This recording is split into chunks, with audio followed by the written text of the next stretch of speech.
What's up, guys? Welcome back to Warrior House. I'm JR, and this episode is all about the one tool that you need.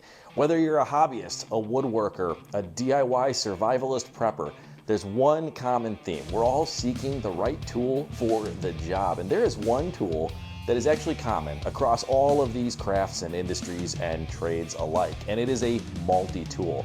Many of you guys carry these on your belt or in your pocket depending on the size of it, and I've got a couple. I've actually been a big Leatherman fan myself for many years, but recently my kids asked for one for Christmas and we were gonna have a little competition, so we're making this video. I'll make sure to get it uploaded soon, so make sure to click like and subscribe so you don't miss it. But it's my sons and I having a competition, a little bit of a survivalist competition, if you will, and we're only allowed to have basically one tool. So we all chose a multi-tool and one piece of cordage. It's a really fun video, so make sure to subscribe so you don't miss it. But in this video, I'm actually gonna share with you the multi-tool that they selected and the big one-up factor that they have on me. So without further ado, let's jump into it. But first, comment Warrior down below. And while you're there, smash that like, give me a subscribe, and let's check out the #1 multi-tool that's got me super excited right now.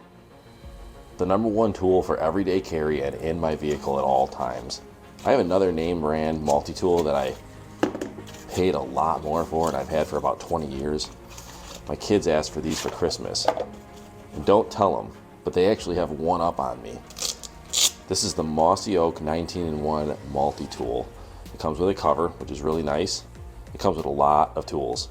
And just to go through a few of them, you got a hammer at the bottom of it here. You can use for pounding stakes in for your tents and things like that. You got a glass break right there. Typical pliers setup. Extra tools that are going to be inside of here. You got leather punches, screwdriver set, can opener set, and those are going to be locking as well. Nice little locking mechanism right there.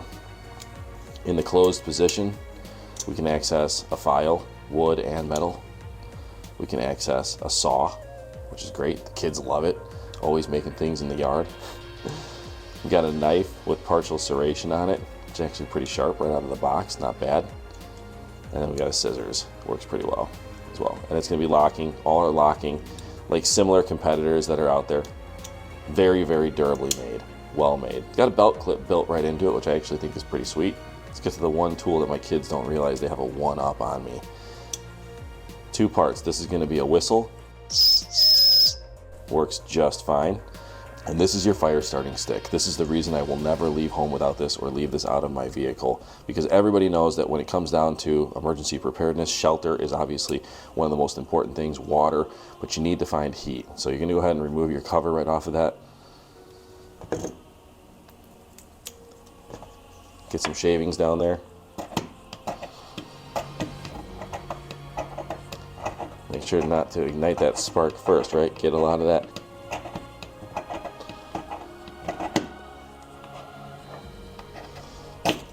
There you go. Works perfectly. Right out of the box, the #1 multi-tool that we will never leave home without. And there you have it, guys, that Mossy Oak 19-in-1, and it really is all about that flint stick. The fire starter makes the difference. And I'm serious when I say that we're not leaving home without this. These are in the side door of our vehicles. They're coming with us everywhere we go. And I mean, I'm a multi-tool junkie, so I've got them everywhere, but this is the one. This is the one that stays in the vehicle. This is the one that if you've got a roadside emergency in the middle of winter, you know that you've got the capabilities to meet one of the biggest key components of survival. And with that being said, go ahead and check out the links down below. If you decide to buy one, just know I will make a small commission off of that, so thanks for helping to support the channel. But make sure you like and subscribe so you don't miss the video of my sons and I going head-to-head with the one tool survival challenge. It's gonna be a lot of fun. And again, we'll see you guys in the next video.